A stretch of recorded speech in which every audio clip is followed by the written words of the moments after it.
అసలు ఉత్తమ్ కుమార్ రెడ్డి గారు మొన్న ఇవాళ మాట్లాడుతూ ఏమంటాడు, ఈ డ్యామ్ సేఫ్టీ బిల్ వచ్చినప్పుడు బీఆర్ఎస్ పార్టీ కూడా పార్లమెంట్లో మద్దతు ఇచ్చింది అన్నాడు.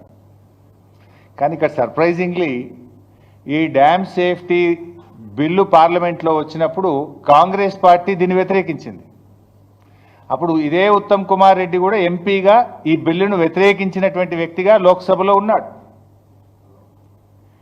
It's unconstitutional and encroachment upon state rights అని ఆ రోజు కాంగ్రెస్ పార్టీ స్టాండ్ తీసుకొని ఈ బిల్లును తీవ్రంగా వ్యతిరేకించింది కాంగ్రెస్ పార్టీ.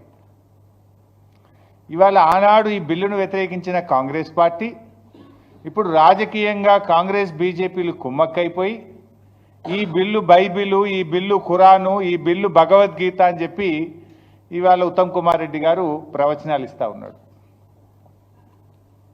అప్పుడు రాంగ్ అయింది, ఇప్పుడు రైట్ ఎట్లయిందో ఉత్తమ్ కుమార్ రెడ్డి గారు చెప్పాలి. ఇవాళ ఎన్డీఎస్ఏ రిపోర్ట్లో ఎక్కడ కూడా మేడిగడ్డ నిర్మాణంలో అవినీతి జరిగిందనే ప్రస్తావనే రాలేదు. కానీ ఉత్తమ్ కుమార్ రెడ్డి గారు మాత్రం లేనిది ఉన్నట్టు ఎన్డీఎస్ఏ రిపోర్ట్లో ఏదో మొత్తం అవినీతి జరిగిందని ఎన్డీఎస్ఏ రిపోర్ట్ ఇచ్చినట్టు భ్రమలు కల్పించేటువంటి ప్రయత్నం చేశారు.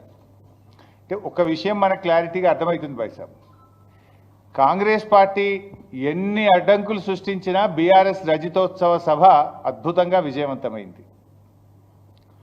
ఊరు వాడ తేడా లేకుండా, పల్లె పట్టణం అనే తేడా లేకుండా ఎక్కడ చూసినా కేసీఆర్ ప్రసంగం మీదనే ఈరోజు రాష్ట్రం అంతా కూడా చర్చ జరుగుతూ ఉంది. రజతోత్సవ సభను డైవర్ట్ చేయడానికి వీళ్ళు భారత్ సమ్మిట్ అనే కార్యక్రమం పెట్టారు, రైతు మహోత్సవాలు అనే కార్యక్రమం పెట్టారు, ఆర్టీఏ పోలీస్ డిపార్ట్మెంట్ను వాడుకొని సభకు జనం రాకుండా అడ్డుకునే కుట్రలు చేశారు, ప్రయత్నాలు చేశారు. కానీ కేసీఆర్ గర్జనకు కాంగ్రెస్ పార్టీ కకవికలమైపోయింది. మళ్ళీ ఎట్లన్నా డైవర్షన్ చేయాలి. యాక్చువల్లీ ఎన్డీఎస్ఏ రిపోర్ట్ కూడా మీరు ఒకసారి గమనిస్తే అప్పటికే ఎలక్షన్ కోడ్ ఆఫ్ కండక్ట్ వచ్చింది. కాళేశ్వరం ఇన్సిడెంట్, మేడిగడ్డ ఇన్సిడెంటు జరిగిన రోజు మేడిగడ్డకు పిల్లర్లు 2 కుంగిపోయిన రోజుకు అప్పటికే మోడల్ కోడ్ ఆఫ్ కండక్ట్ ఈ రాష్ట్రంలో అమల్లో ఉంది. ఎందుకు ఈ మాట ఆ డేట్ చూస్తే ఒకసారి మనకు ఎలక్షన్ మోడల్ కోడ్ ఆఫ్ కండక్టు ఎప్పుడు అమల్లోకి వచ్చిందంటే October 9th model code of conduct వచ్చింది. ఈ ఇన్సిడెంట్ జరిగిందేమో 21st అక్టోబర్ జరిగింది. కానీ మీరు గమనిస్తే ఏం జరిగింది, ఎన్డీఎస్ఏ ఎంత వేగంగా స్పందించిందంటే ఆనాడు అసెంబ్లీ ఎన్నికల ముందు బీజేపీకి లబ్ధి చేకూర్చే విధంగా ప్రిలిమినరీ రిపోర్టు ఎప్పుడు ఇచ్చింది, 1st నవంబర్, అంటే just with in 1 week, 1 week కూడా కాదు, ఇన్సిడెంట్ జరిగిన 2 రోజుల్లో వచ్చింది. 4 రోజుల్లోనే ప్రాథమిక నివేదిక ఇచ్చింది. అంటే అసెంబ్లీ ఎన్నికల ముందు ప్రాథమిక నివేదిక, పార్లమెంట్ ఎన్నికల ముందు మధ్యంతర నివేదిక, బీఆర్ఎస్ రజతోత్సవం జరిగేటప్పుడు తుది నివేదిక. ఇది రాజకీయం కాకపోతే ఏంది? నేను ఇంకో మాట అడుగుతున్నా. పోలవరం డ్యామ్ ఉంది, అది కడుతున్నది కూడా ఇదే NDSA. NDSA is nothing but CWC, CWC is nothing but NDSA. సిడబ్ల్యూసీలో పనిచేసేటోళ్ళే ఎన్డీఎస్ఏకి ట్రాన్స్ఫర్ అవుతారు, ఎన్డీఎస్ఏలో పనిచేసేటోళ్ళే సిడబ్ల్యూసీకి ట్రాన్స్ఫర్ అవుతారు. అదేమి కొత్తది కాదు. అయితే మరి అదే ఎన్డీఎస్ఏ ఆధ్వర్యంలో కడుతున్న పోలవరం ప్రాజెక్టులో డయాఫ్రేమ్ వాల్ కానీ గైడ్ వాల్ కానీ కొట్టుకుపోయినాయి, కుప్పగూలిపోయింది పోలవరం ప్రాజెక్టు. మరి ఇప్పటి వరకు ఎన్డీఎస్ఏ ఎందుకు పోలవరం ప్రాజెక్టు విజిట్ చేయలేదు? యాక్ట్ పార్లమెంటు చేసిన చట్టము దేశంలో అన్ని రాష్ట్రాలకు ఒకటే ఉండాలి, అన్ని డ్యాంలకు అన్ని ప్రాజెక్టులకు ఒకే విధంగా ఉండాలి.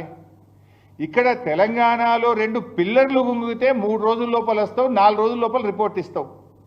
4-5 ఏళ్ళైనా పోలవరంకు ఎన్డీఎస్ఏ పోదెందుకు, రిపోర్ట్ ఇయ్యదెందుకు? ఎందుకంటే కట్టిందే మీరు, డిజైన్ చేసింది ఎన్డీఎస్ఏ, కట్టింది ఎన్డీఎస్ఏ, కుప్పగూలింది ఎన్డీఎస్ఏ హయాంలో, ఎన్డీఏ హయాంలో. అందువల్ల అక్కడికి బోరు. ఇక ఉత్తమ్ కుమార్ రెడ్డి గారు ఎన్డీఎస్ఏ ఏదో ప్రపంచ ప్రఖ్యాతి కలిగిన సంస్థ, ఇక దీనంత గొప్పది లేదు, దీంట్లో ఉన్నంత నిష్ణాతులైన ఇంజనీర్లు ఈ ప్రపంచంలో లేరు అని చెప్తాడు. మరి ఆ ఎన్డీఎస్ఏ కట్టిన పోలవరం కుప్పగూలిపోయింది, 5 ఏళ్ళైనా అక్కడికి ఎందుకు పోలేదు? ఇది ఎందుకు నేను చెప్పాల్సి వస్తుందంటే ఎన్డీఎస్ఏ ఎన్డీఏ జేబు సంస్థగా మారింది.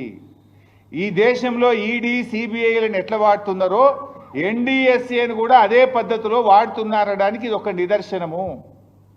అసెంబ్లీ ఎన్నికల ముందు ప్రాథమిక నివేదిక, పార్లమెంట్ ఎన్నికల ముందు మధ్యంతర నివేదిక, సిల్వర్ జూబ్లీ ముందు తుది నివేదిక. 5 ఏళ్ళైనా పోలవరంకు పోరు, ఏ నివేదిక ఇయ్యరు. అంటే ఇది ఒక రాజకీయ పరమైనటువంటి ఒక కుట్రతో కాంగ్రెస్ బీజేపీలు కుమ్మక్కై చేస్తున్నటువంటి విషయం ఇవాళ స్పష్టంగా అర్థమవుతా ఉంది.